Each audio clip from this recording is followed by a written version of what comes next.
ఎంకి పెళ్లి సుబ్బి చావుకు వచ్చిందన్నది పాత సామెత. అయినా ఇప్పటికీ ఆ సామెత అనేక అంశాలకు వాడుకునే వీలు కలుగుతోంది. అత్యాధునికంగా నిర్మించిన భోగాపురం విమానాశ్రయాన్ని ప్రధాని నరేంద్ర మోదీ ఆగస్టు 1న ప్రారంభిస్తోన్న సందర్భంగా అక్కడ పండుగ వాతావరణం నెలకొంది. భోగాపురం ప్రారంభమైన వెంటనే విశాఖ ఎయిర్పోర్ట్ లో కార్యకలాపాలు ఆగిపోతాయి.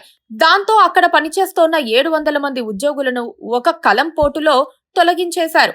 వారి సేవలు అవసరం లేదని, భోగాపురం విమానాశ్రయానికి జీఎంఆర్ సంస్థ తమ కాంట్రాక్ట్ ఏజెన్సీల ద్వారా నియమించుకుంటుందని ప్రకటించారు. గతంలో హైదరాబాద్ శంషాబాద్ విమానాశ్రయాన్ని ప్రారంభించినప్పుడు బేగంపేట విమానాశ్రయంలో ఉన్న ఉద్యోగులందరినీ తొలగించి కొత్త వారిని తీసుకున్నారు.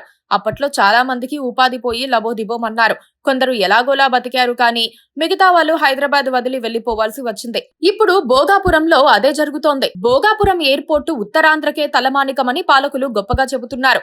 గేమ్ చేంజర్ అవుతుందని కూడా అంటున్నారు. పెద్ద ఎత్తున ఉద్యోగాలు వస్తాయని కూడా భారీగానే ప్రకటనలు ఇస్తున్నారు. అది ఎప్పుడు జరుగుతుందో తెలియదు, కానీ తక్షణం మాత్రం విశాఖ ఎయిర్పోర్ట్ లో వందలాది మందికి ఉద్యోగాలు పోయాయి. రాత్రికి రాత్రే వారిని ఇక మీ సేవలు వద్దు అని ఇంటికి పంపించేశారు.